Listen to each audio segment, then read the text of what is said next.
आइए आज हम आपको जो है कबीरदास का पाठ समाप्त करने के बाद आइए आपकी जो पूरक पुस्तिका है कृतिका उसका जो दूसरा वाला टॉपिक है, क्योंकि हम पहला इसलिए नहीं स्टार्ट कर रहे हैं क्योंकि वो बोर्ड की परीक्षा के लिए उपयोगी नहीं है। अर्थात बोर्ड की परीक्षा में उससे प्रश्न जो है या कई एक परीक्षा में उससे प्रश्न नहीं पूछे जाएंगे, इसलिए हम दूसरे वाले पाठ से स्टार्ट करते हैं। दूसरे वाले पाठ का नाम है मेरे संग की औरतें। पाठ का नाम है मेरे संग की औरतें। जैसा कि पाठ से ही आप इसकी टाइटल से ही अनुमान लगा लीजिए, जैसे लग रहा है कि कोई लेडीज अन्य लेडियों की कंपेयर कर रही हैं या उस समय के हालात की, उस समय की कंडीशन को जो है बताना चाह रहे हैं कि मेरे संग की औरतें, कि मेरे साथ वाली जो थी उनकी क्या दशा थी, मेरे परिवार की क्या थी। मानो महिला की स्थिति का यहाँ जो है वर्णन किया गया है, एक महिला द्वारा अन्य महिलाओं की। तो वास्तव में है भी, लेकिन इस पाठ को स्टार्ट करने से पहले मैं आपको जो है पहले लेखिका जो इस पाठ को लिखने वाली हैं, जिनका नाम है मृदुला गर्ग, मैं पहले आपको इनका संक्षिप्त में परिचय करा दूं आपसे। आइए देखिए, मेरे संग की औरतें जो पाठ है जो आपको पढ़ना है, उसकी जो लेखिका है उनका नाम है मृदुला गर्ग। मृदुला गर्ग का जन्म 25 अक्टूबर 1938 1938 में कोलकाता में हुआ था। कब हुआ था? 25 अक्टूबर 1938 को। कहाँ हुआ था? कोलकाता में। इनकी एक विशेषता ये है कि जो हिंदी लेखन क्षेत्र में, हिंदी साहित्य के क्षेत्र में जो लेखन करने वाली जो अन्य लेखिकाएं हैं, उनमें इनका नाम बहुत ही सम्मान के साथ लिया जाता है। अर्थात इनका जो स्थान है वो काफी ऊपर है। ये लोकप्रिय लेखिकाओं में गिनी जाती हैं। इन्होंने कई उपन्यास, कई कहानी संग्रह, कई नाटक और कई जो है निबंध संग्रह भी लिखने का कार्य किया है। कुल मिलाकर के 20 से अधिक जो है इन्होंने पुस्तकों की रचना करने का कार्य किया है। हिंदी गद्य की अलग अलग विधाओं में इन्होंने अपना हाथ आजमाया है, जो इनकी रचनाओं की संख्या 30 से ऊपर 40+ में बताया जाता है। आगे हम कुछ रचनाओं के नाम भी अभी गिनाएंगे आपको। 1960 में ये जो है पीजी, जिसको पोस्ट ग्रेजुएशन कहते हैं, जिसको हम मास्टर डिग्री कहते हैं, ये जो है स्नातकोत्तर की उपाधि, जिसको जो है पोस्ट ग्रेजुएशन बोला जाता है, उसको हिंदी में स्नातकोत्तर कहते हैं। तो ये अर्थशास्त्र, इकोनॉमिक्स सब्जेक्ट से इन्होंने मास्टर डिग्री लिया, या कहिए कि 1960 में इन्होंने अर्थशास्त्र विषय में स्नातकोत्तर की उपाधि हासिल की। उसके बाद ये डिग्री लेने के बाद, मास्टर डिग्री लेने के बाद, इकोनॉमिक्स क्षेत्र में या अर्थशास्त्र विषय में मास्टर डिग्री लेने के बाद, स्नातकोत्तर होने के बाद ये 3 वर्ष तक दिल्ली यूनिवर्सिटी में इन्होंने टीचिंग वर्क किया, पढ़ाने का काम भी किया। लेकिन कहते हैं कि जिंदगी हमेशा एक जैसी नहीं रहती। इसमें कभी जो है प्रवाह आता है, कभी बहाव आता है, कभी उतार चढ़ाव भी आता है। कहने का मतलब जिंदगी गतिमान है, स्थिर नहीं है, जिसका नतीजा किसी के साथ कम, किसी के साथ ज्यादा, कुछ न कुछ घटनाएं घटती रहती हैं। तो जो यह आपकी लेखिका हैं, इनके जीवन में अनेक पीड़ाएं आई। कहने का मतलब कई दर्द झेलने का कार्य इन्होंने किया। इनके जीवन में बहुत कठिनाई आई। ये जो है अपने लाइफ में काफी स्ट्रगल करने का कार्य किया, काफी संघर्ष किए हैं। अपनी जिंदगी में काफी इन्होंने संघर्ष किया, कई पीड़ाएं, कई दुखों के दिन जो है इन्होंने देखे हैं। जो कहा जाता है कि दुख भरे दिन, तो इनके जीवन में दुखों की घड़ियां ज्यादा आई हैं, इसलिए ये जीवन में संघर्ष जो है बहुत की है। तो अब हम कह सकते हैं कि ये पीड़ा और संघर्ष की शिकार रह चुके हैं। इनकी इसी पीड़ादायक जिंदगी पर किसी फिल्मकार ने डॉक्यूमेंट्री फिल्म भी बनाई है। इनके जीवन का जो दर्द है, इनके जीवन की जो पीड़ा है, उसको देख करके और जीवन जीने की कला, जीवन से हार न मानने की इनकी अभिलाषा, जिजीविषा को देख करके किसी ने डॉक्यूमेंट्री फिल्म भी बनाई। ये बहुत बड़ी बात है। डॉक्यूमेंट्री फिल्म हमारे आप जैसे या सामान्य लोगों के जीवन पर नहीं बनती है, बल्कि जीवन के क्षेत्र में, या कहिए जीवन जीते हुए जिंदगी के किसी विशेष क्षेत्र में यदि आपने कोई विशेष जो है उपलब्धियां हासिल किया है, या फिर आपकी जिंदगी कुछ विशेष जो है कोट की बन चुकी है, तो फिर डॉक्यूमेंट्री फिल्म का वह एक बहुत बड़ा फैक्टर बन जाता है, जैसा कि इनका भी जीवन हुआ है। अनेक पीड़ा और संघर्ष देखने के पश्चात किसी फिल्मकार ने इनके जीवन पर डॉक्यूमेंट्री फिल्म बना दी। इसके बाद जो है 1974 1974 में भारत के कई शहरों में भ्रमण करने के बाद कई जगह आई गई, रुकी भी, लेकिन ज्यादा समय तक नहीं, थोड़े थोड़े समय के लिए, साल भर, 1 वर्ष 2 वर्ष ऐसे ही हुए। कई शहरों में रहने के बाद अंत में जो है ये दिल्ली में आकर अस्थायी रूप से सेटल हो गई और वहीं स्वतंत्र लेखन का कार्य, मतलब केवल लिखने का कार्य, अन्य कोई गतिविधियां नहीं, केवल लेखिका की इनकी जो ड्यूटी थी, लेखन का जो कार्य था, वही इन्होंने अपना लिया। और लेखन कार्य करते हुए इन्होंने संगत विसंगत कहानी है, जैसा कि आपके पाठ में भी मिलेगा कहीं, देखिए जीवन परिचय में। तो ये जो है उनके द्वारा लिखी गई स्टोरी है, कहानी है।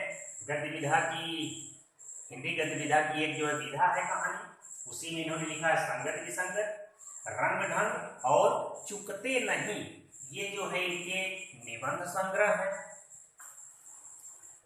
इसी तरह से कुछ उपन्यास भी इन्होंने लिखा है।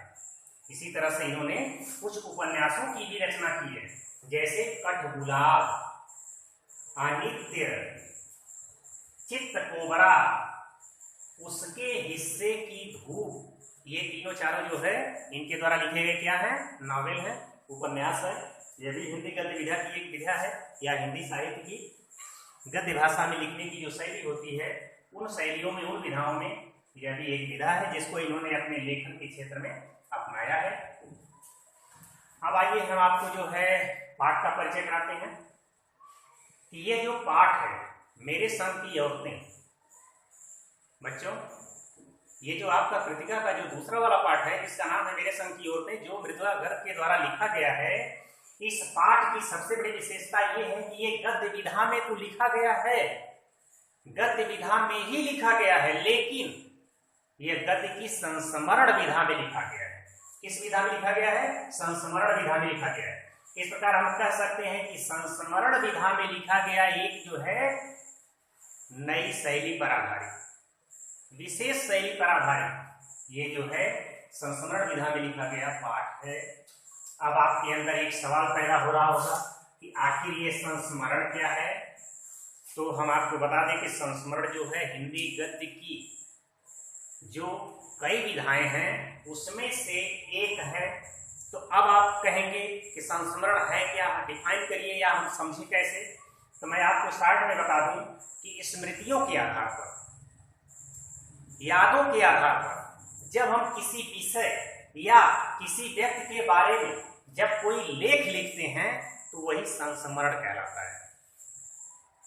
ठीक, अब आपको पाठ के बारे में बता दें कि यहाँ जो लेखिका है, इन्होंने ये सिद्ध करके दिखा दिया है कि परंपरागत तरीके से जीवन जीने वाले लोग यदि चाह लें तो यदि ठान ले तो, यदि अपने आप से प्रतिबद्ध हो जाएं, पूर्णतया संकल्प ले लें तो वह अपने जीवन को लीक से हटकर अर्थात भीड़ से हटकर एक नई जिंदगी के रूप में जीने की नई कला की नसीहत खुद में ले सकती हैं और दूसरों के लिए भी ले सकती हैं।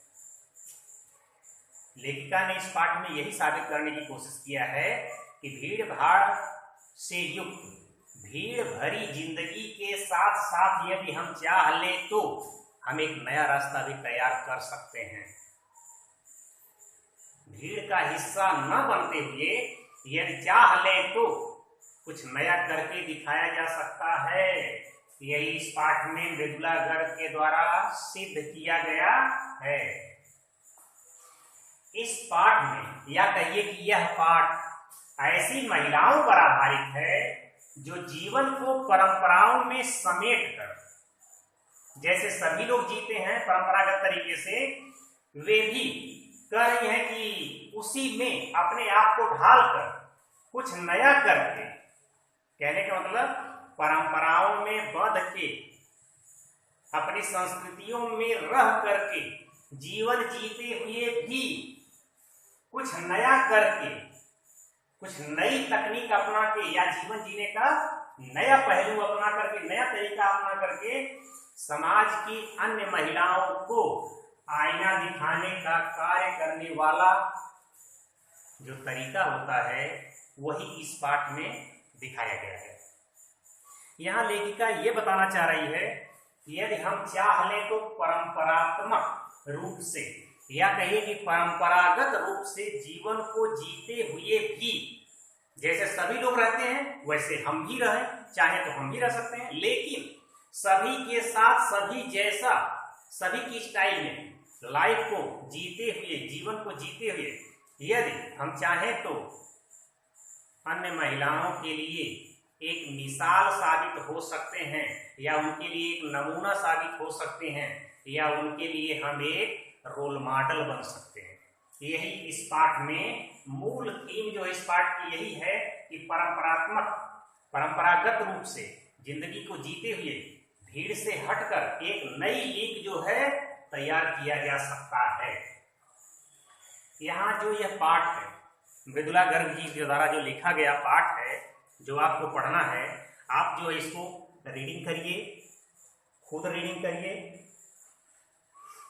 और जब आप रीडिंग करेंगे तो देखेंगे कि यहाँ जो लेखिका का विचार है वो अन्य महिलाओं से, यहाँ तक कि दादी से लेके, नानी से लेके माँ तक का वो सबका जिक्र करती है, सबका वर्णन करती है। अपनी बहनों की जो छोटी छोटी जो उनकी विशेषताएं हैं उसका भी जो मूल्यांकन करती हुई पाठ को आगे बढ़ाती है और एक धैर्यपूर्वक जीवन के सही पड़ाव तक पहुंचने की कोशिश करती है। और इसीलिए मैं स्टार्टिंग में ही, शुरुआत में ही कह दिया था कि मानो पाठ की टाइटल से ही देख करके लग जा रहा है कि यहाँ अपने समय की औरतों के साथ मानव तुलनात्मक अध्ययन किया जा रहा है। जैसा कि पाठ से ही मेरे संग की औरतें, यहाँ लेखिका के द्वारा उस दौर की, उनके टाइम पीरियड की जो महिलाएं हैं, जो जीवन को उनके जैसा ही सामान्य तरीके से तो जी रही हैं जरूर, लेकिन वे कुछ नया करके नहीं दिखा पा रही हैं और ये इनके मन में एक नया जो है करने का तरीका जाग जाता है। और इसी को सिद्ध करके इन्होंने दिखाने का कार्य किया कि कैसे कैसे जो है बच्चों की पढ़ाई के लिए या समाज में जो पिछड़े हुए लोग हैं या कहिए कि कुछ ऐसे स्वार्थी लोग हैं, कुछ ऐसे अराजक तत्व हैं जिनका सामना करते हुए कभी हार नहीं मानती है और अंत में लेखिका जो है बच्चों की शिक्षा के लिए प्रयत्नशील रहती है और संघर्ष करते हुए ये जो आगे बढ़ जाती है। अंततोगत्वा यह अपने मिशन में, अपने उद्देश्य में, अपने लक्ष्य को प्राप्त कर ही लेती है। तो जिससे ये प्रूव हो गया कि यदि चाहें तो परंपरात्मक जीवन जीते हुए भी हम कुछ नया कर सकते हैं। तो वह अपने दौर की अन्य महिलाओं को एक रास्ता दिखाने का कार्य किया है, जिसको हमने कहा कि वो आईना दिखाने का कार्य कर रही है। आईना दिखाना मुहावरा है, उसी को वह साबित कर रही है और अन्य महिलाओं के लिए प्रेरणा स्रोत का कार्य जो है कर रही है कि अगर हम चाह ले तो घिसी पिटी दबी कुचली जिंदगी जीने या मजबूर जिंदगी जीने से हम अपने आप को बचा सकते हैं। कैसे? लीक से हटकर। तो बच्चों, आज के क्लास में कृतिका का जो दूसरा वाला पार्ट है उसके बारे में और कौन लिखा है उसके बारे में ये आपने अध्ययन कर लिया। अब आप जो है इत्मीनान से अशुद्धियों को किनारे करते हुए आप पाठ की रीडिंग करिए। जहां न समझ में आवे, कोई अगर कठिन शब्द हो या कोई तात्पर्य नहीं समझ में आता है, आप मुझसे जो है कांटेक्ट कर सकते हैं, पूछ सकते हैं। इसके बाद फिर हम इस टॉपिक का जो शेष हिस्सा है उसको हम जो है आपको अगले क्लास में पूरा करेंगे। तब तक के लिए धन्यवाद।